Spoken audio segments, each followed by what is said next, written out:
우리 성탄의 기쁜 소식이, 성탄의 축복이 우리 성도님들에게, 그리고 우리 성도님들 가정과 또 일터와 사업 가운데 충만하게 임하기를 축복합니다. 특별히 오늘 못 오신 분들이 참 많은데 못 오신들보다도 여러분들에게 더 넘치기를 축복합니다. 성탄절날 예배드려야죠. 하나님 앞에 예배해야죠. 성탄이 되면 많은 사람들이 메리 크리스마스 하고 인사를 합니다. 여러분, 왜 성탄절이 기쁜 것일까요? 아니, 왜 성탄은 기뻐야 할까요?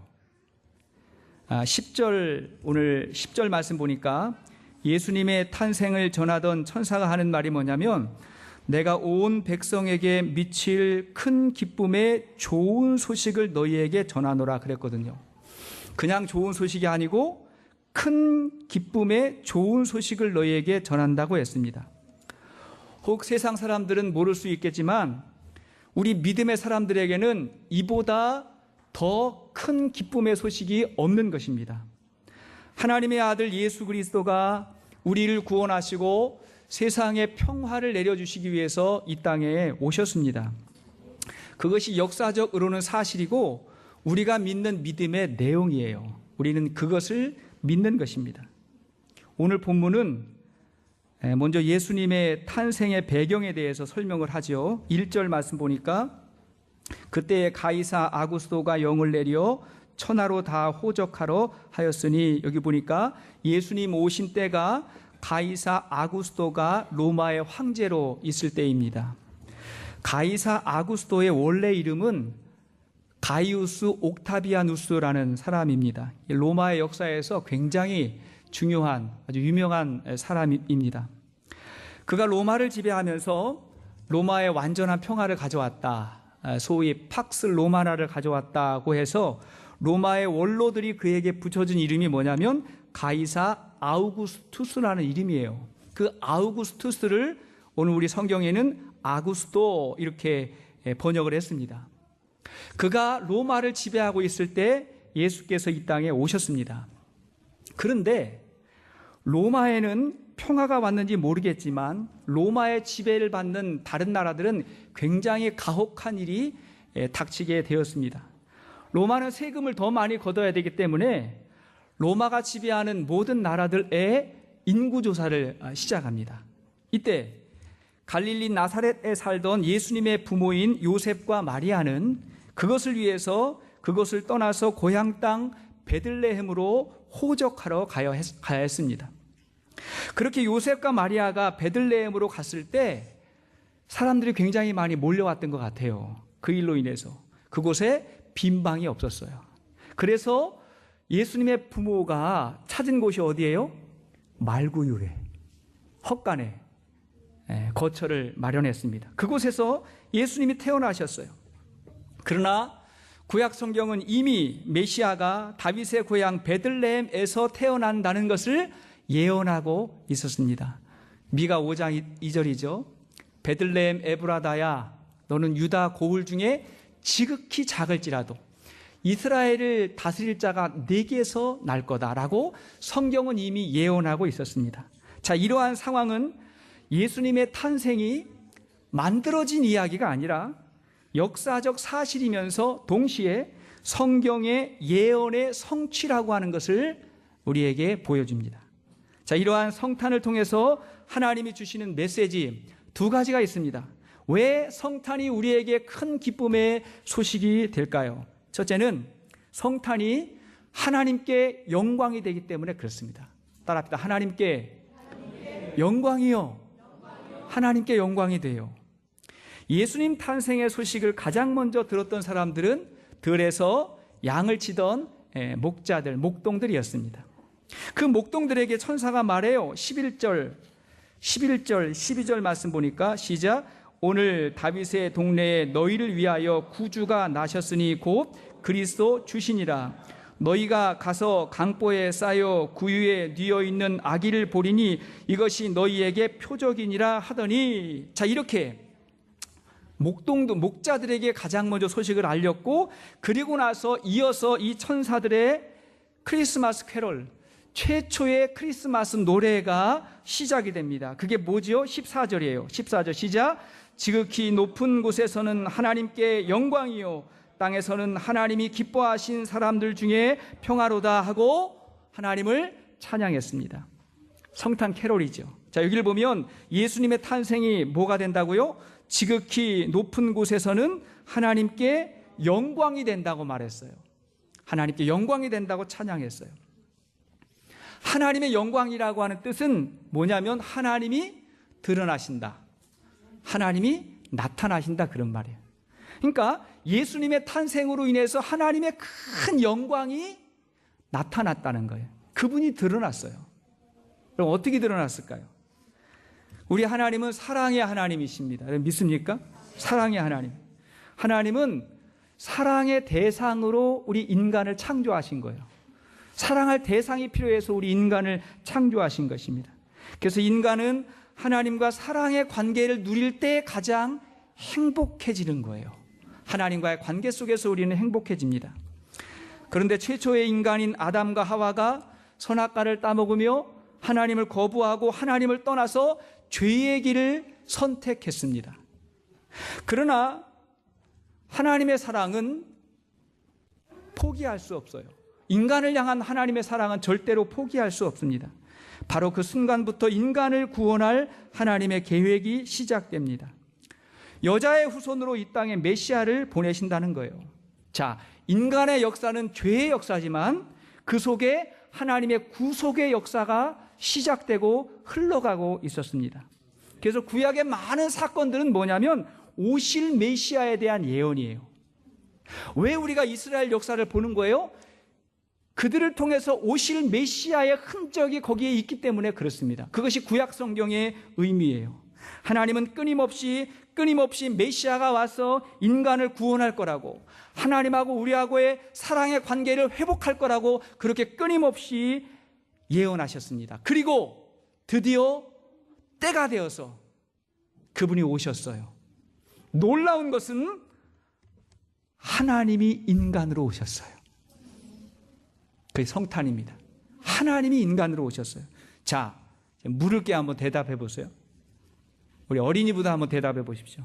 자, 그분이 메시아가 어디에 오셨지요? 마국간에, 헛간에 오셨습니다. 말구유에 누이셨습니다. 자, 그분이 어떻게 사셨지요? 어떻게 사셨죠? 천국이라고 하는 영광스럽고 의리의리한 곳을 떠나 이 땅에 오셔서 그분의 말씀처럼 머리 둘 곳조차 없이 궁핍한 삶을 사셨습니다. 그분이 누구와 함께 하셨죠? 마음이 가난한 자들, 억울한 자들, 무거운 인생의 짐을 지고 가는 사람들과 함께 하셨습니다. 자, 그분이 어떻게 죽으셨죠?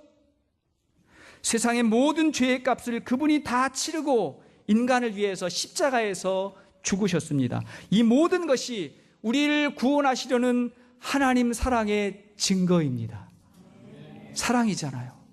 최근에요, 정말 기가 막힌 뉴스를 제가 듣게 됐는데 한국에서 그런 일이 있었어요. 철없는 아들이 어머니가 좀 잔소리를 한다고 어머니에게 폭행을 가하고 심지어 흉기를 가지고 피를 흘리게 되는 그러한 상황이 되었어요. 어머니가요, 자식에 의해서 피를 철철철 흘리면서 이렇게 쓰러져 가고 있는 겁니다. 근데 이 어머니의, 자식을 향한 어머니의 마지막 말이 뭔지 알아요, 여러분? 뭐라 했냐면, 너 옷 갈아입어야 돼. 피 묻었잖아. 옷 갈아입어야 돼. 왜 그래요? 나는 죽어도 나로 인해서 너가 잘못되면 안 되니까 너 옷 갈아입고 가야 돼 하면서 이분이 죽으셨다는 거예요. 제가 이 얘기를 듣고 얼마나 마음이 아프고 안타까운지, 어떻게 그럴 수가 있어요? 자기를 피 흘리게 하고 죽게 하는 그 아들에게 어떻게 너 옷 갈아입어라 라고 어떻게 그럴 수 있죠? 생각해 보니까 그럴 수 있어요. 누구니까? 어머니니까. 그 어머니의 그 사랑, 그 이해할 수 없는 그 사랑이 어디서 왔죠?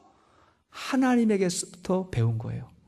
우리의 영혼에 하나님께서 주신 그 사랑을 우리가 간직하고 있는 거예요. 여러분, 사랑은 곧 희생입니다. 사랑하면 낮아지고 희생합니다. 얼마만큼 희생할 수 있느냐가 얼마만큼 사랑할 수 있는가에 대한 증거입니다.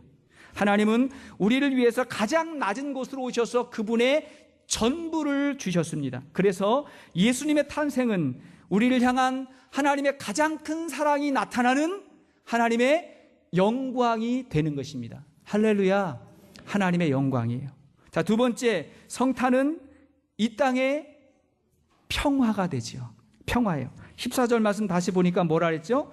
땅에서는 하나님이 기뻐하신 사람들 중에 평화로다. 자, 땅에서는 하나님 기뻐하신 사람들 중에 평화로다 하고 선포했습니다. 모두에게 이 평화가 임하기를 우리는 간절히 소원하지만 하나님의 사랑을 받아들인 사람들에게 이 평화가 임합니다. 그렇잖아요? 여기에 하나님이 기뻐하신 사람들 중에 평화 그랬는데, 이 말을 직역하면 이런 뜻이에요. 하나님의 택함을 받은 사람들 중에 평화로다. 그러면 누가 택함을 받았지요? 누구지요? 이 땅에 오신 예수를 구주로 영접한 사람 중에 평화로다. 그런 말이에요. 여러분, 아멘이십니까? 예수님 영접해야 평화가 임하잖아요. 그렇죠? 최근에 보니까 중국에서는요, 중국에 이런 일이 일어났대요. 성탄절을 몰아내자 하고 하는 시위가 일어났대요. 여러분 보셨어요? 성탄절을 몰아내자 하면서 막 거대한 크리스마스 트리를 넘어뜨리고 하는 그런 일들이 막 있게 됐는데, 왜 그런가 봤더니 중국 정부에서 지금 굉장히 심각합니다. 기독교에 대해서 핍박하고 그 복음이 들어오고 이런 문화들이 들어온 것을 굉장히 지금 경계하는 상황이기 때문에 그런 상황의 일조로 막 성탄절을 몰아내자고 막 그러는 거예요. 그래서 막 우리는 성탄절을 안 지키는 민족이다, 막 그런 일들이 일어나게 됐고, 어느 나라를 보니까요, 크리스마스 캐롤 부르고 뭐 산타 복장하고 막 그러면 징역 간대요. 그런 나라 있어요, 없어요? 있잖아요. 그죠? 이슬람 국가들, 북한에 있는 영혼들 공식적으로 지킬 수가 없거든요. 그러니까 이 말씀이 맞는 거예요. 좀 안타까운 일이지만 성탄의 기쁨은 예수님을 영접한 사람들에게 주시는 하나님의 평강인 것입니다. 이 평강이 더 넘쳐나야 되겠죠. 그러므로 예수님을 믿음으로 영접한 사람들의 마음에 이 평화가 임합니다. 예수님 영접하기 전에 우리의 마음은요, 죄가 지배했어요. 죄가 무엇입니까? 죄는 그런 거예요. 내가 기준이 돼서 살아가는 거예요. 내 뜻대로, 내 마음대로 살아가는 것을 성경은 죄라고 말했습니다. 그래서 내 욕심, 내 이기심, 허영심, 질투심, 분노, 교마, 이런 것들이 내 마음에서 사실은 나를 괴롭게 했던 거예요. 죄로 인해서 내가 힘들었던 거예요. 지난 여름에 우리 교회에 오셨던 하덕규 목사님 의 노래를 다 기억하고 계시죠? 그죠? 간증했던 거 기억하고 계시죠? 내 속에 내가 너무도 많아. 성탄절에 부를 캐롤은 아니지만 한번 불러보면, 내 속에 내가 너무도 많아, 당신의 쉴 곳 없네. 그 다음이 중요해요. 내 속에 헛된 바램들로, 내 안에 있는 나의 헛된 자랑, 교만, 이런 욕심으로 인해서 누가 힘들어요? 내가 힘든 거예요. 내가 불편했어요. 평강이 없었어요. 그런데 우리 주님이 나의 마음에 오셔서 나의 왕, 나의 주님이 되셨어요. 그분이 내 마음을 통치하는데 믿음과 사랑과 소망과 기쁨과 자비로 이끌어 가십니다. 그래서 내 마음이 하나님 나라가 되고 그 하나님 나라의 평강이 우리에게 임하는 줄로 믿습니다. 그리스도 예수 안에서 임하는 거예요. 자, 그러나 거기서 그치지 않습니다. 우리의 평화가 가족과 이웃을 넘어서 세상에 전해지는 평강이 되기를 주께서 원하십니다. 예수님은 가시는 곳마다 평화를 선포하셨어요. 가난한 자들에게, 포로된 자, 눈먼 자, 눌린 자들에게 평화를 선포하셨습니다. 하나님의 나라를 맛본 사람은 세상이 하나님 나라가 되는 것을 원해요. 주님의 뜻이기 때문에 그렇습니다. 1914년 제1차 세계대전 중에 크리스마스의 기적이라고 알려진 놀라운 사건이 벌어집니다. 영국군과 독일군이 벨기에의 어느 지역에서 서로 진지를 구축하고 참호 속에서 오랜 기간 대치하고 있었어요. 수차례 백병전 거치면서, 백병전 뭔지 아시죠? 그죠? 뛰어가가지고 막 치고받고 총으로 찌르고 하는 그런 전쟁을 오랫동안 그렇게 치르면서 서로 지쳐가던 중에 크리스마스가 찾아왔습니다. 그러자 어느 쪽에서라도 할 것 없이 각자의 참호 속에서 크리스마스 이브의 노래가, 캐롤이 들려 나왔어요. 그러다가 이 참호 위에 누군가가 촛불을 하나 딱 켰대요. 촛불을 켰어요. 누군가가 전등으로 만든 크리스마스 트리를 또 만들어 놓았어요. 그것이 계기가 되어서 양측의 병사들이 너도 나도 참호 위로 올라왔고 서로 인사를 나누고 서로 끌어안고, 그리고 심지어 크리스마스 선물까지 교환했답니다. 그 다음날 날이 밝았어요. 참호 주위에 있는 수습하지 못한 시신이 있는 거예요. 대치하고 있으니까 시신이 있는데 서로 시신을 수습하고, 그리고 급기야 성탄절날 축구장을 만들어가지고 양팀이 축구 경기를 벌였대요. 독일하고 영국하고 축구 경기가 벌어지게 된 겁니다. 그렇게 하루를 보내고 다시 밤이 되자 함께 캐롤을 부르고, 그 다음에 이 전쟁이 속히 끝나기를 같이 기도하고, 그리고 각자의 진영으로 돌아갔답니다. 여러분, 성탄이 아니면, 예수 그리스도를 믿는 믿음이 아니면 있을 수 없는 일이잖아요. 어떻게 이런 일이 있을 수가 있겠습니까? 이때 함께 불렀던 노래가 뭐냐면 고요한 밤 거룩한 밤이에요. 한번 불러볼까요? 시작. 고요한 밤 거룩한 밤 어둠에 묻힌 밤 주의 부모 앉아서 감사 기도 드릴 때, 아기 잘도 잔다, 아기 잘도 잔다, 아기 잘도 잔다. 이것이 교회의 역사가 기억하고 있는 크리스마스의 기적입니다. 기적이에요. 저는 아직도 세상의 갈등과 분쟁과 전쟁의 고통 속에서 살아가는 사람들에게 가장 큰 축복이 이 성탄의 축복이라고 확신합니다. 아멘이십니까? 이 축복이 임해야 됩니다. 자, 이러한 성탄의 축복을 누리기 위해서는 아주 순수하고 겸손한 마음이 필요해요. 우리에게 순수하고 겸손한 믿음이 필요합니다. 오늘 본문을 보면 예수님 탄생을 가장 먼저 들은 사람들이 누구라 그랬죠? 누구예요? 바로 들에서 양을 치던 목동들, 목자들이었습니다. 목자들이었어요. 예수님 탄생의 엄청난 일들이 당시 아주 소박하고 낮은 사람들에게 먼저 들렸다는 것이죠. 그들은 마음이 온유하고 겸손한 자들이었어요. 믿었어요. 믿음으로 달려갔어요. 마태복음을 보면 예수님이 태어난 다음에 동방 박사들이 헤롯 왕의 궁전으로 갔는데 그들은 예수의 탄생을 기뻐하지 않았어요. 왜? 마음이 교만하고 악했기 때문에 그렇습니다. 전 저와 여러분들이 마음이 온유하고 겸손한 자들 될 수 있기를 축복해요. 주님이 누구를 초청하죠? 수고하고 무거운 짐진 자들아 다 내게로 오라.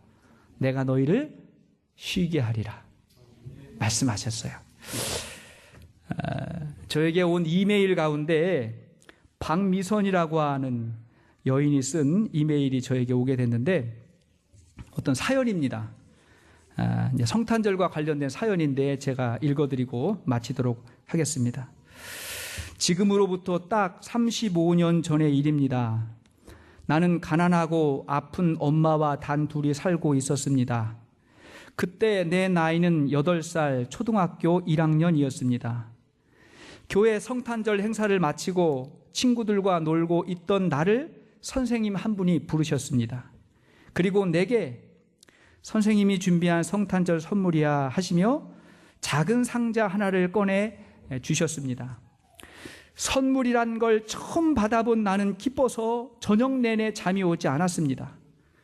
뭐가 들어있을까? 왜 주신 걸까? 많은 것이 궁금했지만 혹시나 성탄절이 되기 전에 풀어보면 다시 달라고 할까봐 나는 밤새도록 참았습니다. 그리고 다음 날이 밝기가 무섭게 선물 상자를 풀었습니다. 상자 안에는 가지런하게 놓인 빨간 장갑 한 쌍과 작은 카드가 들어 있었습니다. 나는 세상에 태어나서 그렇게 예쁜 장갑은 처음 봤습니다. 얼마나 좋았던지 아끼고 아껴두었다가 한참 지난 후에서야 그 장갑을 꼈습니다. 그때 그 일은 35년이 흐른 지금까지도 어제 일처럼 내 기억 속에 또렷하게 남아 있습니다. 그리고 그 기억으로 나는 35년 동안 행복한 성탄절을 보내고 있습니다. 이런 글이었어요. 여러분, 이렇게 작은 나눔과 작은 사랑이 소중하게 기억되고 있다는 사실을 여러분 기억하십시오. 그리고 하나님의 은혜와 사랑이 우리에게 임하고 우리로 인해서, 교회로 인해서 되어지는 밝고 아름다운 세상, 하나님의 나라를 꿈꾸어 봅니다. 기도하겠습니다.